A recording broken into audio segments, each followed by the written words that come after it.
Okay, got the new Van de Graaff, and Riley's going to give us a demonstration of all the electrons going up into her head. You're wearing a wig. It's not real.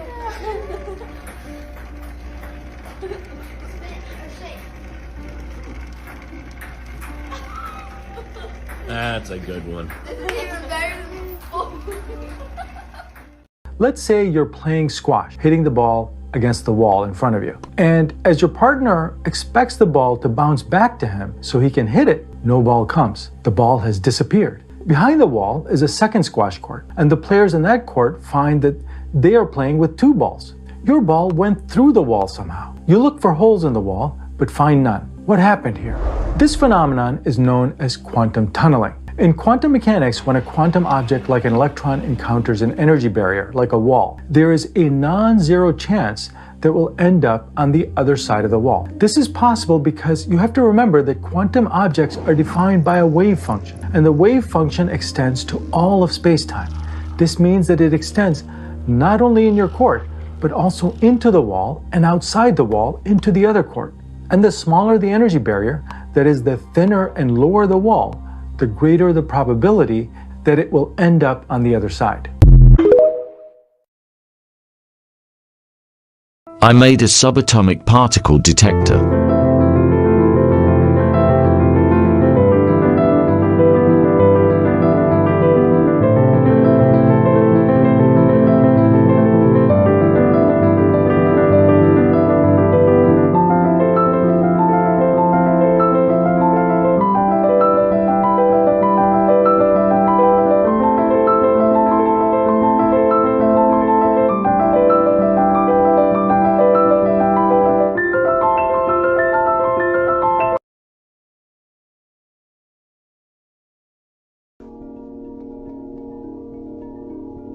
There were more surprises ahead.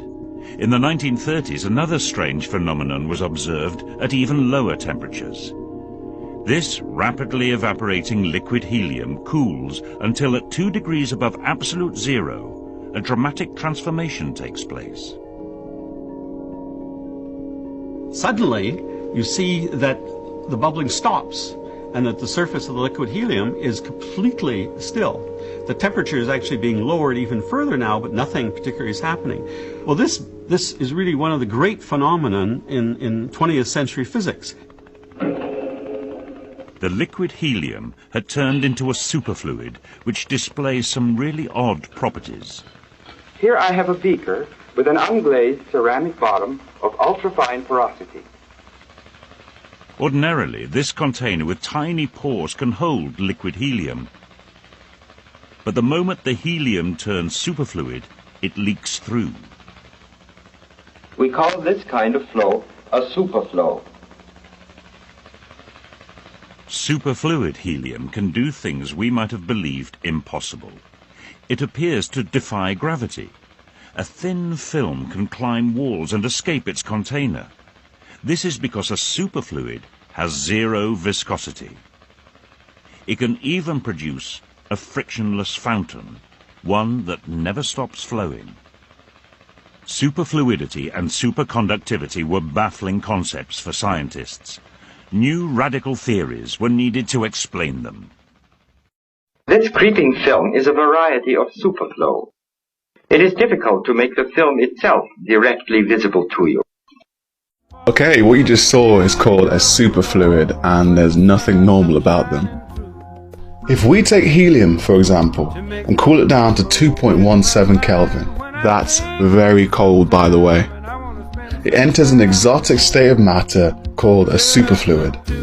First of all, superfluids have zero viscosity, meaning they have no friction in them. So unlike a normal liquid, if you were to stir a superfluid, it would theoretically keep going on forever in these quantum vortexes.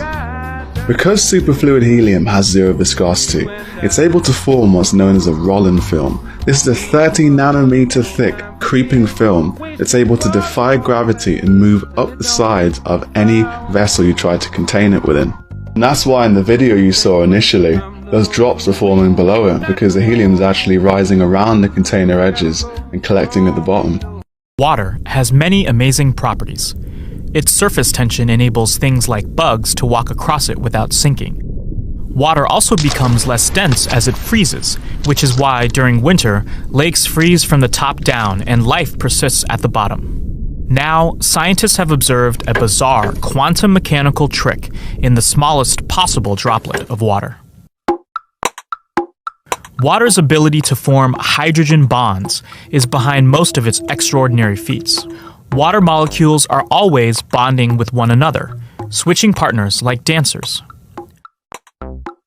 In order to study these bonds, researchers performed low-temperature experiments on a cluster containing only 6 molecules, the smallest droplet that will form a 3D shape.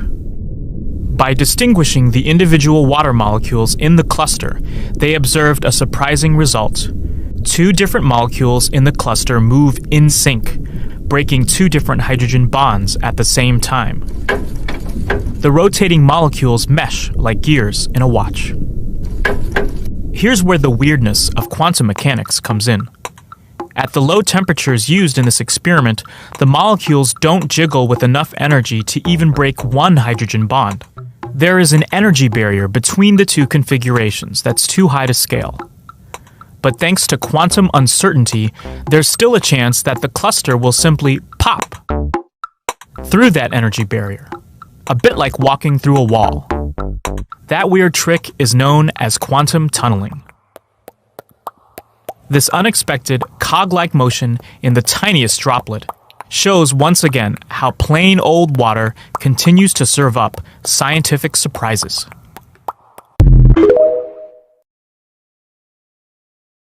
Scientists tried to figure this out by shooting 1 photon at a time. If it was a particle like a grain of sand, we would expect it to go through one slit or the other and make a spot on the screen, but this is not what happened. The photon seems to randomly make a spot somewhere on the screen. And if we shoot thousands of photons one at a time, we see the photons make an interference pattern. The photons, even though they were shot one at a time, so had no chance to interfere with each other, seem to make an interference pattern as if they interfered. Could it be that each photon somehow splits into 2 and interferes with itself? To test whether that's what's happening, we can put a detector near one of the slits to see if the photon goes through that slit or not. And sure enough, the detector tells us that the photon went through only one or the other of the slits. What this experiment suggests is that photons and quantum objects show characteristics of both particles and wave, the wave-particle duality of matter.